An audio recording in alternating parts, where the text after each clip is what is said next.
Shalom. This is Rabbi Adam Law with Toronto Lights and Or Yisrael. This week's Parsha is Parsha's Toldos. It tells a story of the birth of the Jewish people from Avraham Yitzhak to Yaakov, who will eventually become the progenitor of the nation Yisrael.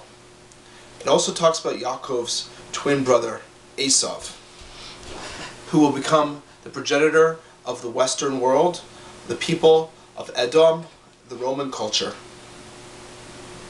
It's a fascinating parsha to see how the two brothers go off in their own separate ways, and how Yaakov develops into the person he's going to be, and Esav develops into the person he's going to be. Now, we spoke of previously that the Shekhinah is called by the name of the Jewish matriarch of the generation. So when Sarah was in the world, the attributes, the midas of Sarah, were the midos, the attributes of the Shekhinah, the dwelling of the God's dwelling in the world. Same thing with Rivka. Now, when Rivka was going to give birth, she knew she had twins in her womb, and they were fighting and they were wrestling. Now, her being the Shekhinah, her womb almost represents a macrocosm of the world, and that within this macrocosm of the world, within this void of the rechem of the womb, there were two nations who were literally going to become the nations of good versus bad in the world. Now, this concept of two sons, good versus bad, was not the first time that it appeared. Previously, it also appeared by Cain and Hevel, as well as in some generations where there was only one leader of the generation, such as Adam. You would find that both of the energies would found within the same person. And the truth is, each one of us have the powers of Yaakov and Esav, the good and the bad, the Yetzer HaTov and the Yetzer Hara within each of us. But also within the wider world, as in general, there's also broader concepts of good and evil. Yaakov and Israel bringing the energy of bringing God's light into the world, and Esav bringing God's darkness into the world, bringing evil into the world, which Yisrael's job is to go up.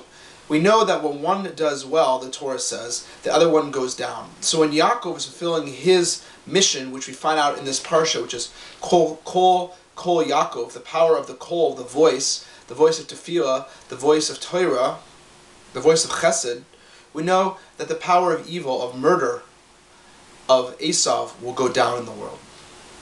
However, within each person, sometimes it's also found within each person we have this concept of the struggle between the good and the bad. And no person has pure good and pure bad in them. They all have the potential for both. So Yaakov can sin. Yaakov can fall. He has a Yetzer Hara inside of him. And the Jewish Yetzer Hara can be very bad. And we also know that Esav had some good in him. He had potential for good in him. Now we know in the end of times, Yetzer Hara will be shechted. And we know from prophecies of Avadia that Esav will be wiped out in the world. That Amalek, particularly the worst part, the grandson, through Eliphaz, of Esav, will be completely wiped out in the world. However, there will be some remnant, according to my Rabbi David Miller, from Har Nof, that there will be some part of Esav which does survive. But generally, the Bechina, the aspect of Esav, the murderous nation of Esav, is going to wipe out. But maybe the holy converts, or the holy sparks that are found within the nation, will survive. But it's interesting to see that from the very beginning, the natures of the boys were already found there. We know when they were Hitzrotzetsu, they were struggling, fighting within the womb. Yaakov would go and try to get out of the womb whenever Rivka would pass a base of Midrash. The Kedusha of Yaakov was already built into him. He had a natural proclivity to Kedusha, where Esav had a natural proclivity to bad. He would struggle to get out of the womb whenever she would walk by a house of idol worship. Rivka would be walking by, Esav would struggle to get out.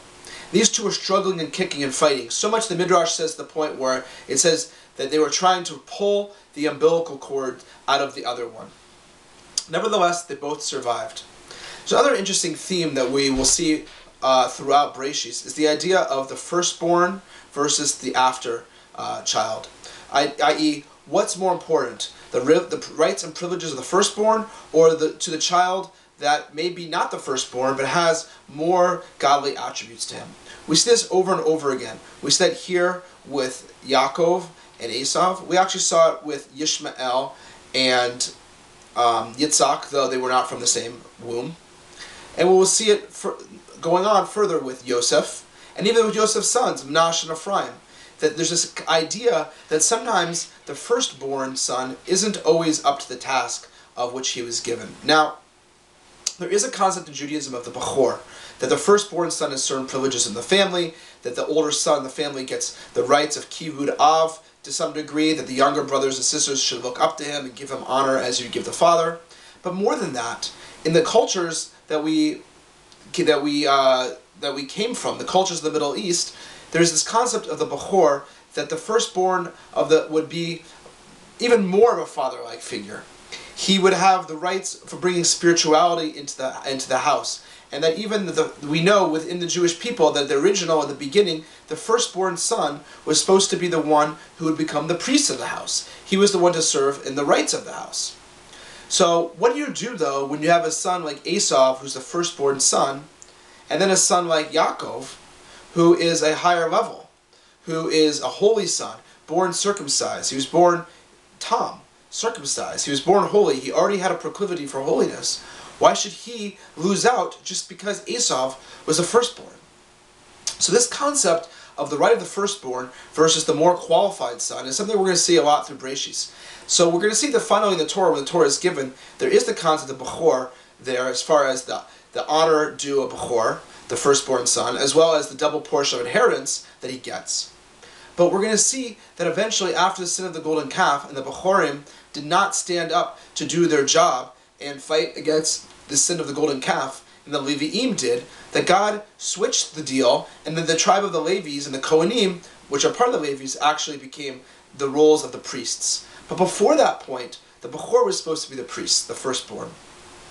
Yaakov knew from the beginning that this was not going to be a good thing with Esav. So when Esav came out, Yaakov was trying to grab onto him, and that's why he was holding on to his heel, and Yaakov was called Yaakov, from the word Akev, heel. He was holding on to the heel of Esav to grab Esav in the darkness which he represented and pull him back in the womb, hopefully before he got out. And then Yaakov would be the firstborn son. And even when he got out, he was pulling on him because he wanted to cast Esav down into Gehenna, where he belonged. An interesting question is, well, why was Esav necessarily bad? We see that he was red, he was furry, and we know that Midrash points out that he had this proclivity for idol worship. But does any person deserve a chance? Of course, every person deserves a chance. I don't know if anyone's born pure good or born pure bad. So, what's interesting, what you find there is you find the Gemara in Kedushin, page 18a, when it's talking about inheritance rights. It says there that Esav was a Yisrael Mumer. He was a Yisrael Mumer. He was a rebellious Jew. This blew me away when I saw this, when I first heard this. That Esav was actually called a Jew, but a Jew went off the derech. And we know that every Jew, really every person probably in the world, but every Jew for sure has good and bad to him, and that a Jew has to use the good and discard the bad. So we see here clearly from this Gemara that Esav was a Jew who went off, that he had the potential to be very good and very great, and he could have been good. So what happened to Esav? How did he become so bad? This is a question we're going to get into.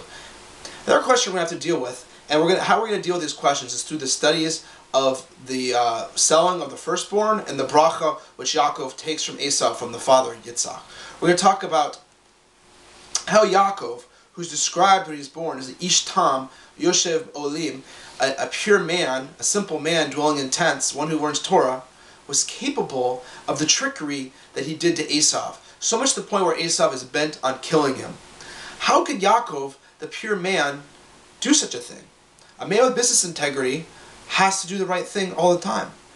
A man with any integrity for spirituality between him and God and him and the other people. How could he do trickery? How could Yaakov do such a thing? Why didn't he just let what will be, will be? So we're going to explore that question right now. Okay. So Rivka had the two children. So I'm going to read now, I'm just going to read in English for simplicity's sake, translate for you, the scene of what happened at the first incident between Yaakov and Esav at the selling of the birthright. Okay. It says,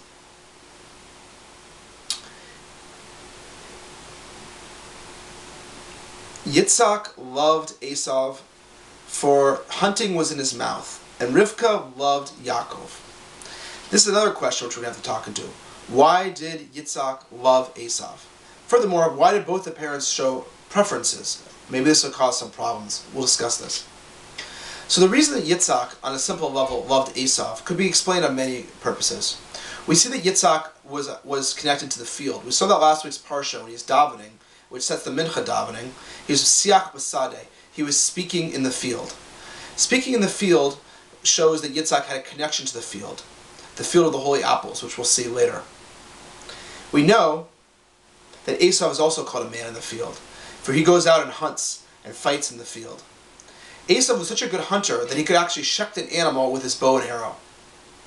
And Yitzhak liked meat. Being from the side of Gevurah, the side of blood, Yitzhak had a big tikkun to do with eating meat, and that he was the part of the Jewish people which has Gevurah, which can go out into the field to do an act of war, to fight. That aspect of a Jew, of the red aspect of a Jew, was found in Yitzhak. So Esav was also the aspect of the red. He was born red, he had a Gevuradic disposition, and we see there that he had Yitzhak had a natural proclivity to love. Yitzhak had a proclivity to love Esav because of their similar natures. Whereas Rivka, being a woman and more demure, was more likely to love Yaakov, who was more simple, who also dwelled in tents. What's interesting is what's happening here is we see here right away that Yaakov is brewing up a stew. He's brewing up a stew. Why is he brewing up a stew? Well, the Midrash says that Avraham Avinu died that day. And when Avraham was in the house, his overwhelming presence of love and love for everyone in his house kept Esav on. But Esav was always murmuring in his heart about how he wanted to go off and do anything his heart desired. So the day that Avraham died, it says, the Midrash says, that Esav went out and murdered and pillaged and raped and did all sorts of horrible things. Meanwhile, Yaakov, being the family man he was, stayed at home and was brewing up a stew. We'll see it's a red lentil stew. So Esav went out into the field, and when he came back, Yaakov was there and he was brewing up a red lentil stew. And Esav came back and he was exhausted. So Esav said to his brother Yaakov, "Pour this red stuff into my throat, for I am tired." And that's why the Torah calls him Edom. Yaakov said, "Sell me right now your birthright." Esav responds, "Behold, I'm going to die. Why do I need a birthright?" This is a very important point. Rashi here points out from the Midrash that the Bechor was the one who brought sacrifices, did the avoda for the family. We learn later on when the Torah, when the sacrifices are given, the mitzvahs of the sacrifices, that there are a lot of very, very extreme penalties involved with doing the sacrifices wrong. Esav was not a careful man. Therefore, why should he do the sacrifices? He knew himself he wasn't going to do a good job with them. So you can take it. You can take the right of the Bechor.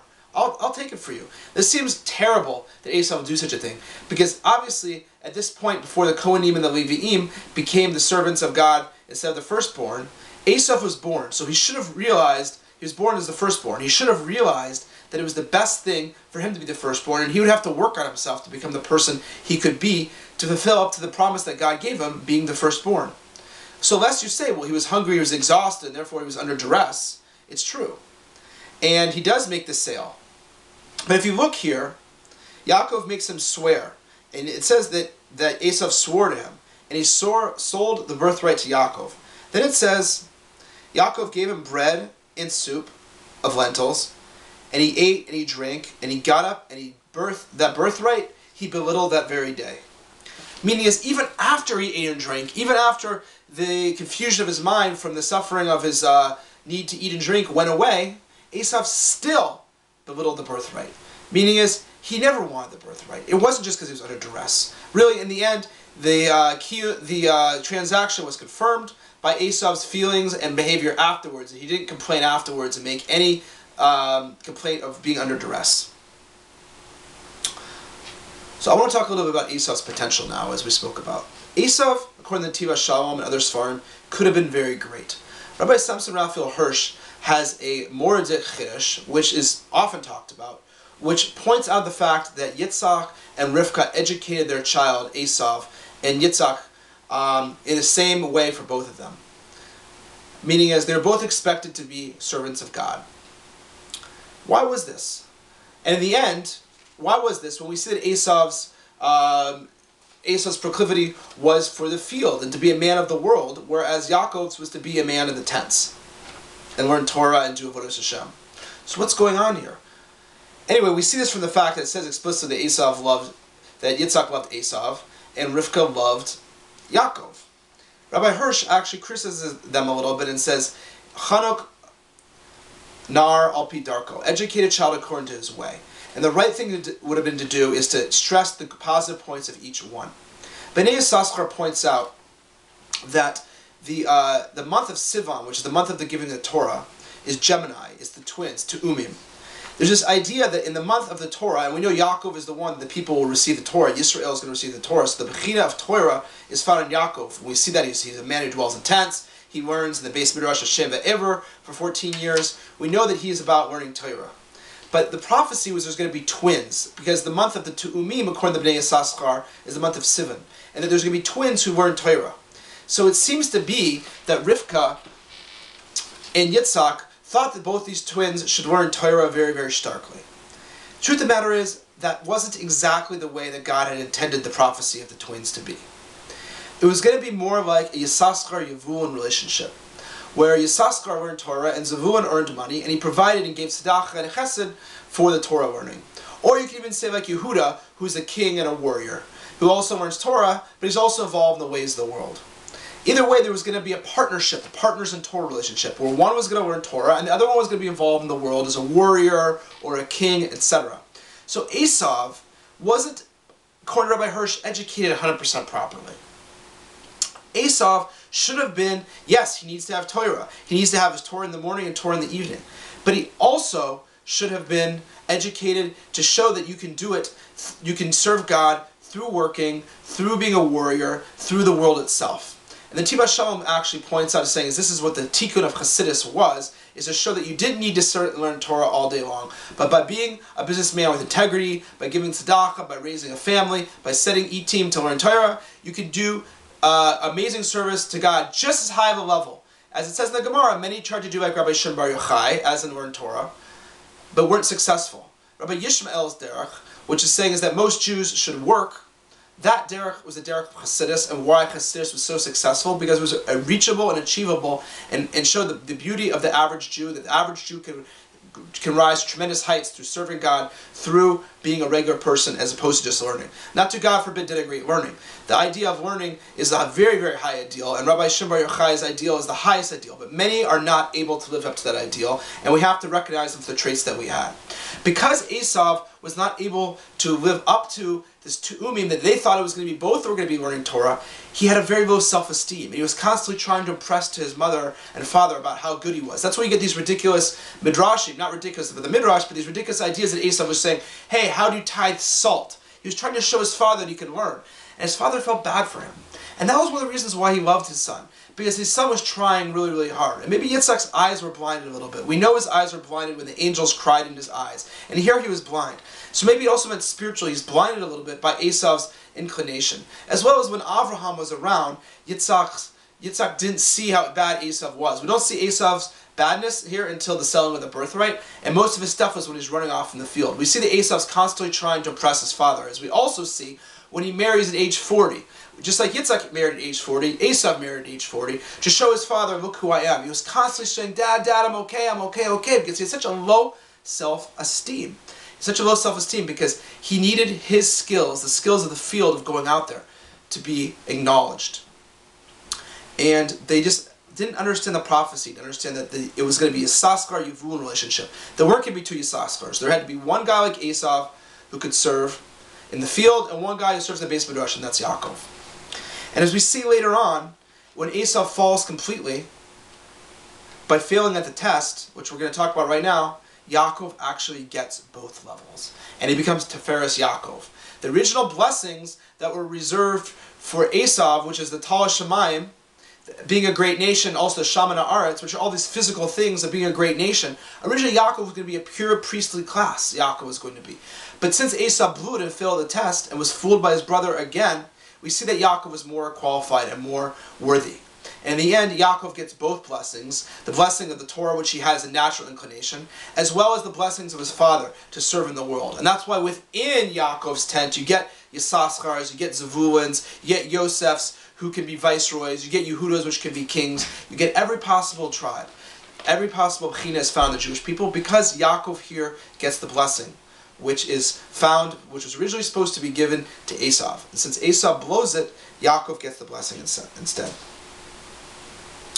So I'm not going to go too much into exactly what happens, every single detail with the taking of the blessing. But basically, we see here that Yitzhak's eyes were blind, and he calls in Esav his son. Again, Yitzhak wanted his son to be better. He wanted him to rise. He wanted to give him the bracha. He needed the extra impetus. He knew Yaakov was going to be okay.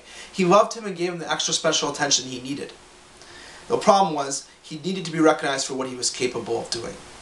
Here he's going to test his son. And that's why it says here, my son, right? Come, can you do this test for me? And he says, and we know that Esav's good with kibud av, the aim. He says, I do not know when I'm going to die. Now take your bow and take your sword and go out to the field and catch me a trapping.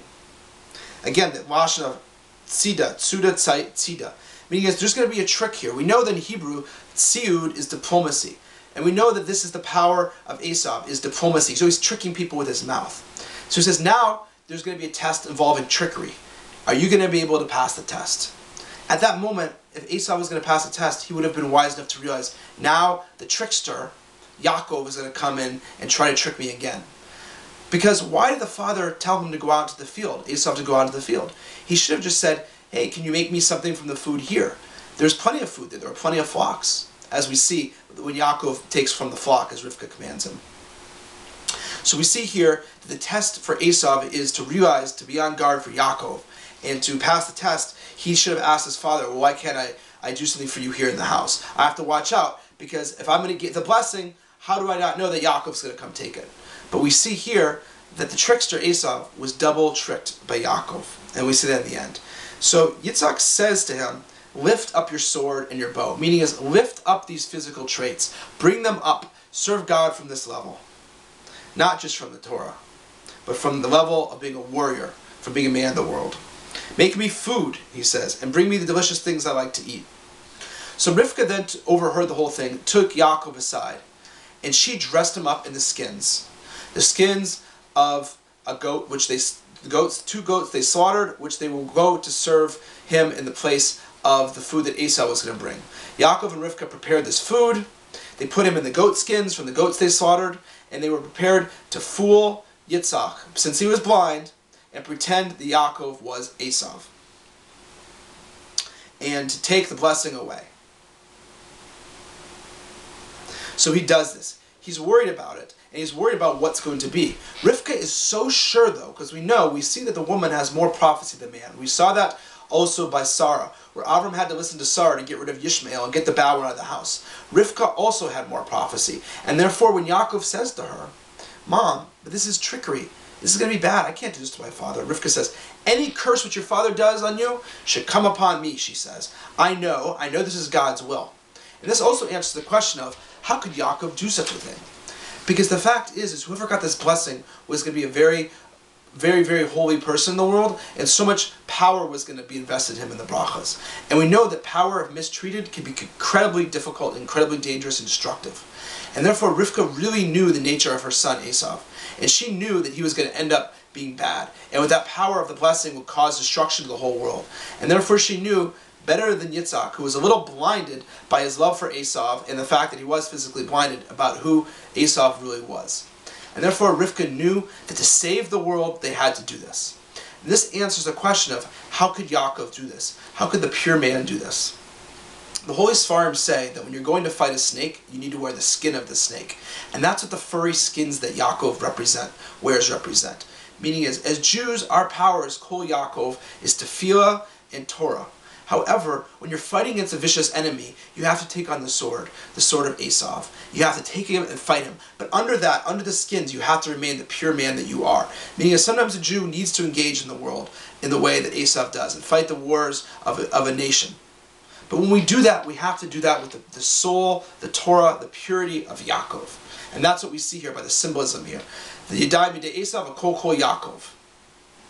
That Yaakov has to always remain Yaakov no matter how Esavdik it is. And we know the reason he's allowed to trick his brother is because the whole world will be destroyed. Under those type of circumstances, as Jews, we know better. We know what's good for the world. So sometimes we have to do things which look difficult in the world's eyes because we know this is God's will to bring the Torah and the Jewish people into the position they're supposed to be.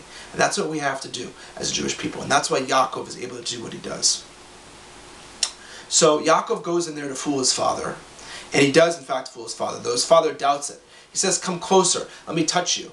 And he touches him, and he says, well, you feel like Esav, the Yadai B'dei Esav, a kol Yaakov, right? And he lets himself be tricked. Does he or does he not? That itself is a machlokas. Did he let himself be tricked or not? It's sort of unclear. But in the end, Yitzhak for sure is tricked, whether he meant to or not. And he gives the blessing. Again, the blessing that was reserved for Esav, Yaakov gets. So Yaakov now gets everything. He gets the natural proclivity for Torah, and he gets the blessing which Esav was supposed to get, which is the blessing of to be successful in the world. And that's why Yaakov is a nation which is supposed to both build a beautiful country, bring Torah into the world, bring incredible high-tech innovation into the world, and show the world the ethics and the way things are supposed to be. And why Esav, who could have been great, who could have been a partner, because of his murderous inclination, ends up going off. And here he gets tricked by Yaakov again, and ends up hating Yaakov and wants to kill him again. Even though in the end he does get a compensatory bracha. He does get a bracha from his father. But in the end we see that Esav is ultimately rejected, and ultimately he is going to die. Just as he says at the beginning, the force of the Yetzer Hara of Esav Edom will be killed, the force of murder will be destroyed in the world, and one day the whole world will be the power of Yaakov, Tiferes Yaakov, of Kedusha, spirituality, love, and truth. Again, to answer our questions, the reason why Yaakov is able to fight against Esav in the way he does, with trickery, with mirma, with deceit, is because when you're fighting against a snake, when you're fighting against a wild and deceptive enemy, you also have to use those traits of deception, because that's how you win. You have to win, and you have to win because, as Rivka realized, this is a global battle for the future of the whole universe, of whether the world's going to last. And in a battle like that, you may have to resort to trickery. And we answer our question of why did Yitzhak favor Esav? He favored Esav because he had a similar nature, and he was blinded, as well as he wanted to give Esav the advantage because he knew that Yaakov was so naturally good. He wanted to give Yitzhak wanted to give Esav a little bit of extra boost to be the person he could be. Ultimately, Yaakov walks away with the choice blessings, and he becomes the nation which will eventually become Yisrael, the only nation which could light the fire against Esav and bring the world to good and to Torah and to light. So with that, thank you for listening to my Divrei Torah on Parshas Toldos. This is Rabbi Adam Law from Toronto Lights and Or Yisrael. Have a wonderful Shabbos. Baruch Hashem. Be blessed.